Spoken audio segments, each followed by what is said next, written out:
ನಮಸ್ತೆ friends, welcome to Mangalorean kitchen. ನಾನಿವತ್ತು ನಿಮಗೆ ಕಾಮಾಕ್ಷಿ ದೀಪದ ಬಗ್ಗೆ ಹೇಳ್ತಾ ಇದ್ದೇನೆ. ಇದು ನನ್ನ ಸಬ್ಸ್ಕ್ರೈಬರ್ ಒಬ್ಬರು ತುಂಬ ದಿನದಿಂದ ಕೇಳ್ತಾ ಇದ್ದರು. ಹಾಗೆ ನಾನಿವತ್ತು ನಿಮ್ಮ ಜೊತೆಲಿ ಇದನ್ನು ಶೇರ್ ಮಾಡ್ಕೊಳ್ತಾ ಇದ್ದೇನೆ. ನಾನು ಯಾವ ಥರ ದೀಪನ ಆರಾಧನೆ ಮಾಡ್ತೇನೆ ಅಂತೇಳಿ. ಇದು ದೇವರಕ್ಕಿಂತ ಮೇನು ಇದ್ರ ದೀಪ ಉಂಟಲ್ಲ, ಅದರ ಆರಾಧನೆ ಮುಖ್ಯ. ನೋಡಿ, ನಾನಿಲ್ಲಿ ದೀಪನ ಕ್ಲೀನಾಗಿ ತೊಳೆದು ಎಲ್ಲ ಇಟ್ಕೊಂಡಿದ್ದೆ ಮೊದಲನೇ ದಿನವೇ. ಅಂದರೆ ಇದು ಮಂಗಳವಾರ ಶುಕ್ರವಾರ ಹಚ್ಬೋದು, ಇಲ್ಲ ನಿಮಗೆ ಡೈಲಿ ಹಚ್ಬೇಕಂತ ಹೇಳಿದರೆ ಸಹ ನೀವು ಇದನ್ನು ಡೈಲಿ ಹಚ್ಕೊಳ್ಬೋದು. ನಾನು ಮಂಗಳವಾರ ಶುಕ್ರವಾರ ಮಾತ್ರ ಹಚ್ತೇನೆ. ಮತ್ತು ವಿಶೇಷ ಅಂದರೆ ವರಮಹಾಲಕ್ಷ್ಮಿ ಹಬ್ಬದ ದಿನ ಅದನ್ನು ಹಚ್ಕೊಳ್ತೇನೆ ನಾನು. ಅಂದರೆ ವರಮಹಾಲಕ್ಷ್ಮಿ ಹಬ್ಬ ಬರೋದೇ ಶುಕ್ರವಾರ ಅಲ್ವಾ, ಹಾಗಾಗಿ ನೋಡಿ ಕ್ಲೀನಾಗಿ ತೊಳಿಬೇಕು ಮಾತ್ರ. ಎಲ್ಲಿ ಸಹ ಸ್ವಲ್ಪ ಸಹ ಕಪ್ಪಿ ಇದೆಲ್ಲ ಇರಬಾರ್ದು. ನೋಡಿ ಇಷ್ಟು ಕ್ಲೀನಾಗಿ ನಾನು ತೊಳೆದು ಇಟ್ಕೊಂಡಿದ್ದೇನೆ. ಇದಕ್ಕೆ ಮೇನ್ ಅಂತೇಳಿದರೆ ನೋಡಿ, ನೀವು ಮಂಗಳವಾರ ಶುಕ್ರವಾರ ದೀಪ ಹಚ್ಚಿದ್ರೆ ಇದನ್ನು ಸೋಮವಾರವೇ ಕ್ಲೀನಾಗಿ ತೊಳೆದು ಇಟ್ಕೊಳ್ಬೇಕು.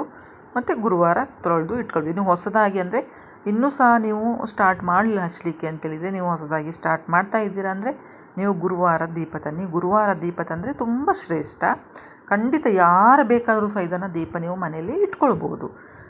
ಅಂದರೆ ತರುವಾಗ ಮಾತ್ರ ನೀಟಾಗಿ ನೀವು ನೋಡಿಕೊಂಡು ತರಬೇಕಾಗುತ್ತೆ. ಈ ಥರ ಇದು ಸೈಡಿಗೆ ಉಂಟಲ್ಲ, ಒಂಥರ ಮುತ್ತು ಪೋಣಿಸಿದಾಗೆ ಉಂಟಲ್ಲ, ಅದು ನೀವು ಕೌಂಟ್ ಮಾಡಿ ತರಬೇಕಾಗ್ತದೆ. ಲಾಭ ನಷ್ಟ ಆ ಥರ ಕೌಂಟ್ ಮಾಡಬೇಕು. ಸ್ಟಾರ್ಟಿಂಗ್ ಕೆಳಗಡೆಯಿಂದ ಮೇಲೆ ಹೋಗಬೇಕಾಗ್ತದೆ ಎರಡು ಸೈಡಲ್ಲಿ ಸಹ. ಫಸ್ಟಿಗೆ ಲಾಭ, ಸೆಕೆಂಡ್ ನಷ್ಟ, ಲಾಭ ನಷ್ಟ ಅಂತ ಕೌಂಟ್ ಮಾಡಬೇಕು. ಲಾಸ್ಟಿಗೆ ನಾವು ಅದು ಕೌಂಟ್ ಮಾಡಿ ಬರುವಾಗ ಲಾಭ ಅಂತೇಳಿ ಸಹ ಬರಬೇಕಾಗ್ತದೆ. ಒಂದು ಸೈಡಲ್ಲಿ ಲಾಭ ಬಂದು ಇನ್ನೊಂದು ಸೈಡಲ್ಲಿ ನಷ್ಟ ಬಂದರೆ ಸಹ ಆ ದೀಪನ ನೀವು ಯೂಸ್ ಮಾಡಬಾರ್ದು. ಎರಡೂ ಸೈಡಲ್ಲಿ ಸಹ ಲಾಭ ಅಂತೇಳಿ ಬರಬೇಕು. ಇದನ್ನು ನಿಮಗೆ ಯಾರಾದರೂ ಗಿಫ್ಟ್ ಕೊಟ್ಟರೆ ಇನ್ನೂ ಸಹ ಒಳ್ಳೆಯದು. ನೀವು ಸಹ ಯಾರಿಗಾದರೂ ಗಿಫ್ಟ್ ಕೊಟ್ಟರೆ ಸಹ ಅದು ಸಹ ಒಳ್ಳೆಯದೇ. ಸಿಂಗಲ್ ದೀಪ ಸಹ ಕೊಡ್ಬೋದು, ಸಿಂಗಲ್ ದೀಪ ಸಹ ಮನೆಯಲ್ಲಿ ಹಚ್ಬೋದು. ಮಾತ್ರ ನೀವು ದೀಪವನ್ನು ಪರ್ಚೇಸ್ ಮಾಡುವಾಗ ಕ್ಲೀನಾಗಿ ನೋಡಿ ತನ್ನಿ. ನೋಡಿ, ಇದು ಗಜಲಕ್ಷ್ಮಿ ಅಂತ ಹೇಳ್ತಾರೆ ಇದಕ್ಕೆ. ಮಧ್ಯದಲ್ಲಿ ದೇವರು, ಆಚೆ ಈಚೆ ಆನೆ ಉಂಟು, 2 ಆನೆ. ಆನೆಗೆ ಸಹ ಸೇಮ್ ನೀವು ಅರಿಶಿಣ ಕುಂಕುಮ ಎಲ್ಲ ಹಚ್ಚಬೇಕಾಗ್ತದೆ. ಆಮೇಲೆ ಇಲ್ಲಿ ಸುತ್ತು ಇದಕ್ಕೆ ಪೌಳಿ, ಅದಕ್ಕೆ ಸಹ ನೀವು ಅರಿಶಿಣ ಕುಂಕುಮ ಹಚ್ಕೊಳ್ಬೇಕು. ಆಮೇಲೆ ಅಷ್ಟಲಕ್ಷ್ಮಿ ಅದು ಸಹ ಸಿಗ್ತದೆ, ಅದು ಸಹ ತಂದು ಪೂಜೆ ಮಾಡ್ಬೋದು. ಅಥವಾ ಕಬ್ಬು ಹಿಡಿದದ್ದು ಇದು ಸಹ ಸಿಗ್ತದೆ, ಅದು ಸಹ ತಂದು ನೀವು ಪೂಜೆ ಮಾಡ್ಬೋದು. ಯಾರು ಬೇಕಾದರೂ ಸಹ ಮಾಡ್ಬೋದು. ಆಮೇಲೆ ಅಂದರೆ ಇದು ಪೀರಿಯಡ್ ಆದಾಗ ಅವರೆಲ್ಲ ಹಚ್ಚಬಾರ್ದು. ಆಮೇಲೆ ಸೂತಕ ಇರುವವರು ಅದು ಸಹ ಅವರು ಸಹ ಹಚ್ಚಬಾರ್ದು ದೀಪ. ಆಮೇಲೆ ಹೇಳಿದ್ನಲ್ಲ ನಿಮಗೆ, ಗುರುವಾರವೇ ನೀವು ದೀಪನ ತೊಳೆದು ಇಟ್ಕೊಳ್ಳಿ. ನೋಡಿ, ನಾನು ಈ ಥರ ಅರಿಶಿಣ ಕುಂಕುಮ ಹಚ್ಚಿದ್ದೇನೆ. ಒಂದು ವೇಳೆ ನಿಮಗೆ ಹಚ್ಚುವಾಗ ಪ್ಲೇಟಲ್ಲಿ ಎಕ್ಸ್ಟ್ರಾ ಬಿದ್ದರೆ ಅಥವಾ ದೀಪದ ಒಳಗಡೆ ಸಹ ಬಿದ್ದರೆ ಅದನ್ನು ಒರೆಸ್ಲಿಕ್ಕೆ ಹೋಗಬೇಡಿ, ಅದು ಹಾಗೆ ಇರಲಿ, ಅದರಲ್ಲಿ ನೀವು ದೀಪ ಹಚ್ಚಿ. ನಾನಿಲ್ಲಿ 2 ಬತ್ತಿಯನ್ನು ಹಾಕ್ಕೊಂಡಿದ್ದೇನೆ. ಸಿಂಗಲ್ ಬತ್ತಿ ಹಾಕಿ ದೀಪ ಯಾವಾಗಲೂ ಸಹ ಹಚ್ಚಬಾರ್ದು. ನಾನಿಲ್ಲಿ ತುಪ್ಪ ಹಾಕ್ತಾಯಿದ್ದೇನೆ. ನೀವು ಒಂದು ವೇಳೆ ತುಪ್ಪ ಅಂದರೆ ಇದು ಎಣ್ಣೆ ಹಾಕಿ ದೀಪ ಹಚ್ತೇನೆ ಅಂತೇಳಿದರೆ ಖಂಡಿತ ನಿಮ್ಮ ಮನೆಯಲ್ಲಿ ದೇವರಿಗೆ ನೀವು ಯಾವ ಎಣ್ಣೆ ಯೂಸ್ ಮಾಡ್ತೀರಿ ಅದೇ ಎಣ್ಣೆ ಹಾಕಿ ನೀವು ದೀಪನ ಹಚ್ಬೋದು. ನಾನಿಲ್ಲಿ ಮಂಗಳವಾರ ಶುಕ್ರವಾರ ಮಾತ್ರ ಹಚ್ಚೋದ್ರಿಂದ ನಾನು ಮಂಗಳವಾರ ಶುಕ್ರವಾರ ತುಪ್ಪದ ದೀಪನೇ ನಾನು ಹಚ್ಚೋದು. ಹಾಗಾಗಿ ನಾನು ಇಲ್ಲಿ ತುಪ್ಪ ಹಾಕಿ ಹಚ್ತಾ ಇದ್ದೇನೆ.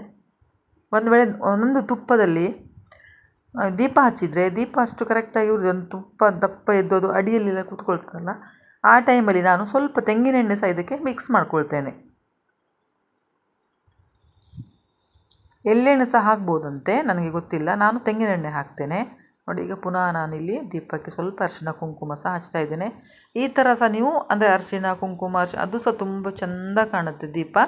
ಹಾಗೆ ಸಹ ನೀವು ಹಚ್ಕೊಳ್ಬೋದು.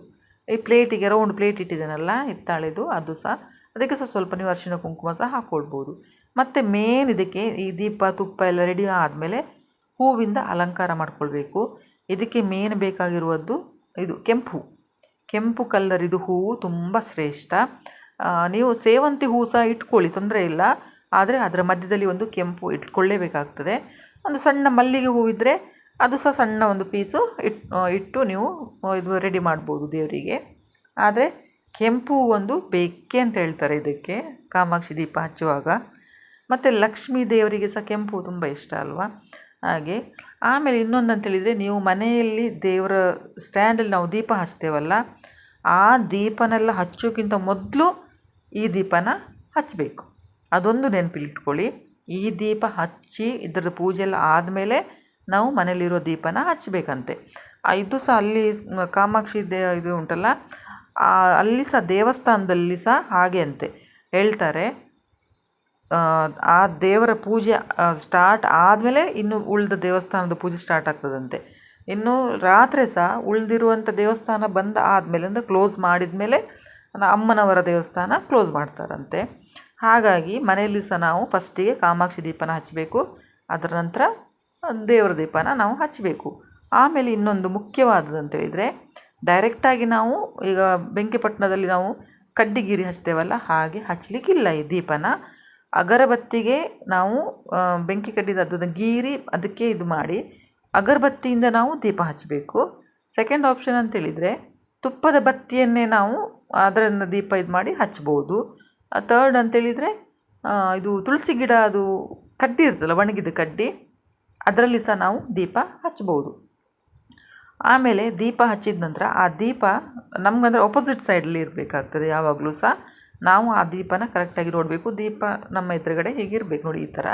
ನನ್ನ ಸ್ಟ್ಯಾಂಡ್ ನಾನು ತೋರಿಸ್ತಾ ಇದ್ದೇನೆ ನೋಡಿ, ನಾನು 5 ದೀಪ ಹಚ್ಚಿದ್ದೇನೆ. ಇದು ಇವತ್ತಿದು ವಿಡಿಯೋ, ಶುಕ್ರವಾರದ್ದು ವಿಡಿಯೋ. ನಾನು ನಿಮಗೆ ಶನಿವಾರ ನಿಮಗೆ ಇದು ಮಾಡಿ ಹಾಕ್ತಾಯಿದ್ದೇನೆ ನೋಡಿ. ಈ ಥರ ನಾನು ಹಚ್ಚಿರೋದು. ಒಂದೇ ಪೂರ್ವಕ್ಕೆ ಮುಖ ಮಾಡಿ ಇಟ್ಕೊಳ್ಬೇಕು, ಇಲ್ಲ ಉತ್ತರಕ್ಕೆ ಮುಖ ಮಾಡಿ ದೀಪನ ಯಾವಾಗಲೂ ಇಟ್ಕೊಳ್ಬೇಕಾಗ್ತದೆ. ನಾನು ಪೂರ್ವಕ್ಕೆ ಮುಖ ಮಾಡಿ ಇಟ್ಟಿದ್ದೇನೆ ದೀಪನ. ಖಂಡಿತ ನೀವು ಮನೆಯಲ್ಲಿ ಹಚ್ಚಿ, ಮನಸ್ಸಿಗೆ ಎಷ್ಟೊಂದು ನೆಮ್ಮದಿ ಸಿಗ್ತದೆ. ಆಮೇಲೆ ನೀವು ಈ ದೀಪನ ಹಚ್ಚುವಾಗ ಲಲಿತ ಸಹಸ್ರನಾಮ ಇದು ಸ್ತೋತ್ರ ಉಂಟಲ್ಲ, ಅದನ್ನು ಹಾಕಿಡಿ. ಅಂದರೆ ಅದು ಪ್ರತಿದಿನ ನೀವು ಕೇಳಿ, ಇದು ಲಲಿತ ಸಹಸ್ರನಾಮ, ವಿಷ್ಣು ಸಹಸ್ರನಾಮ ಎಲ್ಲ. ನಾನು ಹೇಳೋದು, ಈ ಥರ ಎಲ್ಲ ದೀಪ ಹಚ್ಚುವಾಗ ಮನೆಯಲ್ಲಿ ಒಂದು ಲಲಿತ ಸಹಸ್ರನಾಮ ಎಲ್ಲ, ಒಂದು ಸ್ತೋತ್ರ ಎಲ್ಲ ಹಾಕಿಟ್ಕೊಂಡ್ರೆ ಎಷ್ಟು ಪೀಸ್ ಆಫ್ ಮೈಂಡ್ ಅಂತೇಳಿ ನೋಡಿ ನೀವು. ಖಂಡಿತ ನಾನು ಇದು ಮಾಡ್ತಾಯಿದ್ದೇನೆ. ಮಂಗಳವಾರ ಶುಕ್ರವಾರ ಮಾತ್ರ ನಾನು ಹಚ್ಚೋದು, ಬೇರೆ ದಿನ ಹಚ್ಚೋದಿಲ್ಲ. ಮತ್ತು ಒಬ್ಬರು ಹೇಳ್ತಾರೆ ನಾನ್ ವೆಜ್ ತಿನ್ಬೋದು ಅಂತ. ನನಗೆ ಯಾಕೋ ಅದು ಸರಿ ಅನಿಸೋದಿಲ್ಲಪ್ಪ, ನಾನ್ ವೆಜ್ ಎಲ್ಲ ತಿನ್ನೋದು. ಇದು ಕಾಮಾಕ್ಷಿ ದೀಪ, ಈ ಥರ ನಾವು ಈಗ ತುಪ್ಪದ ದೀಪ, ಬೆಳ್ಳಿ ದೀಪ ಅದೆಲ್ಲ ಹಚ್ಚಿದ ನಂತರ ನಾನ್ ವೆಜ್ ತಿನ್ನೋದು ಅಷ್ಟು ಒಳ್ಳೆಯದಲ್ಲ ಅಂತ ನನ್ನ ಅನಿಸಿಕೆ. ಆ ದೀಪ ಹಚ್ಚಿದ ನಂತರ ತಿನ್ಬೋದಂತೆ. ದೀಪ ತಿಂದು ಆಮೇಲೆ ದೀಪನ ಮುಟ್ಟಬಾರ್ದು ಅಂತೇಳಿ ಹೇಳ್ತಾರೆ. ನನಗೆ ಅಷ್ಟು ಗೊತ್ತಿಲ್ಲ ಅದ್ರ ಬಗ್ಗೆ. ಆದರೆ ನಾನು ತಿನ್ನೋದಿಲ್ಲ ನಾನ್ ವೆಜ್ಜು. ಮಂಗಳವಾರ ಶುಕ್ರವಾರ ದೀಪ ಹಚ್ಚಿದ ದಿನ ಎಲ್ಲ ನಾನು ತಿನ್ನಲಿಕ್ಕೆ ಹೋಗೋದಿಲ್ಲ. ಈ ದೀಪನ ಪೀರಿಯಡ್ಸ್ ಅಂತೇಳಿ 5 ದಿನ ಆಗೋ ತನಕ ನೀವು ಹಚ್ಲಿಕ್ಕೆ ಹೋಗಬೇಡಿ. ಮತ್ತು ಸೂತಕ ಅಂತೇಳಿ ಇರ್ತದಲ್ಲ, ಡೆಲಿವರಿ ಅಥವಾ ಆದಾಗೆಲ್ಲ, ಆವಾಗಲೂ ಸಹ ನೀವು ಹಚ್ಚಲಿಕ್ಕೆ ಹೋಗಬೇಡಿ.